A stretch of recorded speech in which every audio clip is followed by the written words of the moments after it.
It's Paul with PM Designs, and this is a new camera. Not this one, but this one. Also, this is a video being recorded from the HTC One X Plus, my cell phone. As you can see, it's not shaky like in the other videos. Ordered a bracket. It's a smart bracket from American Recording Studio or something. I'll put it in the description or video description down below. But it was a bracket that was large enough to attach to my phone, and it basically used a little screw that tightens down on the phone. Right now, since I'm not moving around, I really just have it slipped in there. I don't have it tightened down or anything, just because it's set up on a tripod. It's set up on my Manfrotto 055X Pro B tripod, which, if you know anything about that tripod, the top has the ability to go horizontally. So right now I have the camera set up to the side of the table, and I have the horizontal bar, which is also the one that goes straight up and down, but it can go 90 degrees horizontally. Have that going across, and then I have the sun pack head on it and my camera bracket attached to that, which works good because if you were looking at my other video, I was talking about how to attach the GoPro to the camera. This video is kind of going to be a two-part video kind of thing, but I also have this little windshield suction cup bracket thing, so I can attach my phone to my windshield and use it as a GPS, or to record video while I'm driving, either forward facing, looking out the front windshield, or using the rear facing camera or front facing camera. I don't know. Is it facing rearward because it's facing the opposite direction, or forward? I don't know. But the point's given, understood nonetheless. So, I picked this up the other day, and as you can see, this camera is small. You can kind of possibly make out somewhat of the cell phone setup I have. This camera is very small. There you go. I'm going to just cut the glare from that. It's a very small camera, fits in the hand nicely. But why did I get this when I have my Canon T3? Because obviously this is not a DSLR, this is a point and shoot. I wanted something that would basically be able to, the megapixels, smaller sensors, so it's kind of, that goes, it's, more megapixels on a smaller sensor really doesn't mean more megapixels, or better image quality. Fewer megapixels on a larger sensor is going to produce better image quality than more on a smaller. This also has the 30 times zoom. This little button right here helps you to frame, so if you have it zoomed in, basically what it'll do is it'll zoom you out, and you can see the whole picture, and then if you release it, it'll go back to your zoomed in. Some people might find a use for that. I just kind of think it's one of those things that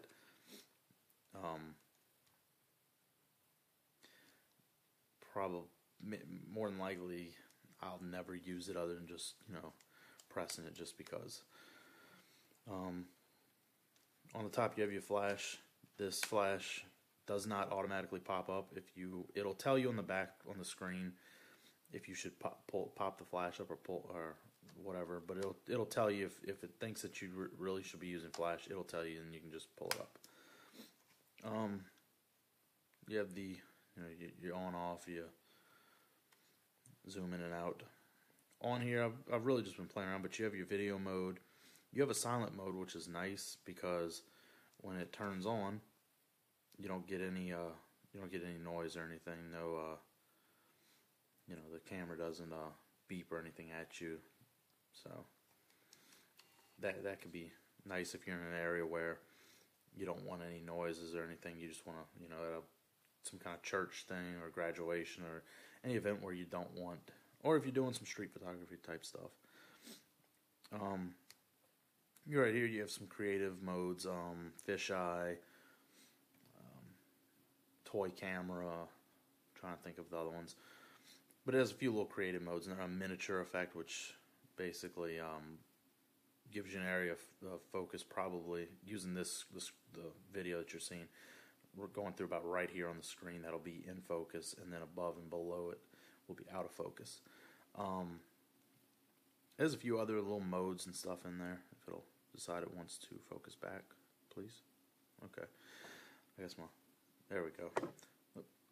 And I'm kicking my tripod. The scene is basically for portrait, fireworks, those kind of things. Auto is nice because it'll basically, if I take and I'm going to go ahead and turn this on, but as you can see, it's in auto, and you might not be able to see, but if you see the little flower, it automatically knew that it should be in a macro mode, so it went ahead and started doing that. Obviously, if I was outside and I was doing some kind of landscape photography, it would automatically go over to landscape mode. If I was taking a picture of somebody, it would go to portrait, which is nice. You know, it's cool that it'll do that. You don't have to, if you just want to take really good pictures, throw it on auto and just roll with it. Live really just gives you the ability to adjust your. See if I'll just. If it'll focus on this screen. I'm trying to. There we go. It'll give you. You can adjust your light and dark, neutral. Just give you a few little settings. So, and you can adjust those. Obviously, as your program mode and your shutter priority, aperture priority, and then manual control. This also gives you the option to adjust the ISO and stuff. The one thing it doesn't have in manual mode, I think it'll go down to 1/1600th of a second, and all the way as long as a 15-second exposure. On the side, all it has is your options for your AV out, digital, and HDMI. So basically USB and your HDMI. I don't know if they have any remote controls that'll work with this that way, because the camera doesn't have a bulb mode, so I don't think you'd be able to, do any kind of super long exposures. I think 15 seconds is what you're going to be limited at.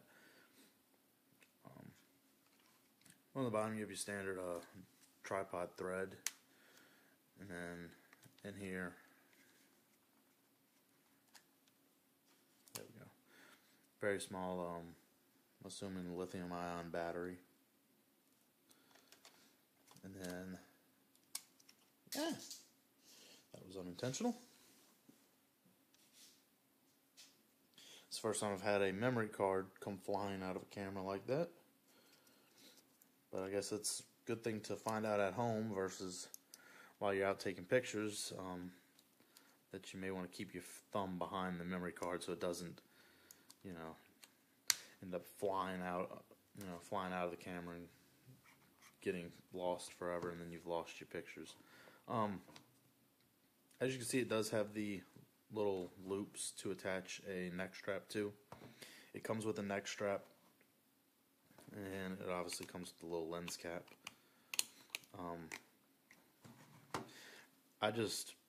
In the manual it shows you to tether the lens cap to the strap. I just decided to tether it over to this little loop for the neck strap. I may throw the neck strap on there, but for right now, I just decided not to. But that's the camera. And then I also went ahead and picked up, I went to Walmart later on to do my grocery shopping, and saw that Walmart now carries Manfrotto products. They had the little monopod, and then they also had a little small compact tripod. So I decided to pick this up. It's 4 sections, although I'll probably never extend this last section unless I really need it, just due to how thin it is. As you can tell, it does. The sections get substantially larger as you go, so I'll probably just lock it down like that, So, I mean, with these fully extended, which it's not, I mean, it's definitely enough length or height for whatever I need. It also had a little wrist strap right here that also had a little built-in cap that would come over and protect this. I guess if you wanted to use this as some kind of a hiking stick and you didn't want to have this thread exposed. I decided to take that off just because I really saw no need for it on there. And I have no idea what that noise is. It's something outside. I don't know if it's a dog or a frog or whatever it is. But, so that's basically this camera. It's the Canon SX500 IS. And it's basically going to become my walk-around camera whenever I either, you know, I got a backpack for my DSLR. Whenever I'm either going somewhere with that, and I just want to have, you know, this camera out, and then if there's something specifically I want a picture of, then I'll set up the DSLR and get a picture of that. Or if I'm just going somewhere where I don't want to bring, you know, an expensive camera with me. This was on sale. It was $200, which for me, you know, compared to the DSLR, you know, if something happens to this, it's a lot less of an investment than my DSLR, and, you know, it's just something fun. Alright, thanks for watching. This video was a little longer than I expected it to be, but hey, I wanted to cover this. I also made a little bracket earlier. This is just going to make more length to this video, that I can thread it onto the bottom of the camera, and then from there attach, you know, my GoPro off to the side or the Play Sport, or I can attach my phone with this bracket. So if I'm doing any kind of video stuff or photography stuff, I can have that as a view because this doesn't have a hot shoe on the top. One thing is, this does record in stereo, so it does not have a external microphone input. But as I talked about in one of my other videos, I have the little Sony recorder and the lapel mic, so I can just record it if I need external audio, record it on that, and then sync the two on the computer. So, sorry this video was a little longer than I expected. Thank you for watching. If you have any questions about this camera, ask me in the comments, and I'll try to answer whatever questions. I just got this camera, so I'm still, you know, getting used to all the little settings and the menu options. But I'm gonna try to put together a little video and stuff on of some actual photos from it and whatnot. You know, they do have. I looked on Flickr. If you search on Flickr or online through other photo sites that can search for, you know, photos from a particular camera, they do have some pictures on there from this camera. They're not my photos, but there are some up there that I saw the other day when I was looking at the different image quality and stuff. One other quick thing to note is on the lens right here, it kind of looks like it's threaded, but it isn't. And this just kind of hooks in there. However, if you go on to Amazon, eBay, or other little places online, they do make adapters for that. However, I was reading a few places that they said if you put it, it's pretty much once you put it on there, it friction fits. You're not taking it off of there. So, if that's something you're interested in doing, is using any kind of filters, they do make an adapter for it. I may pick one up. I'm not sure.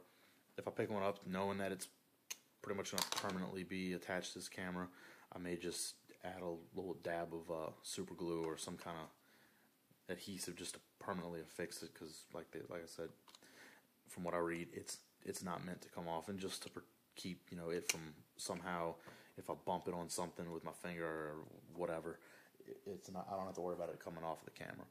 So I may pick that up. I may set up something, you know, with the close-up filters and stuff, and maybe some other filters, just to, you know, be able to push the abilities of this camera a little further. So yeah, this is my new toy, my new little project, my new whatever you want to call it, new camera. I know it's a new camera, but whatever. So thanks for watching the video. Like, comment, subscribe.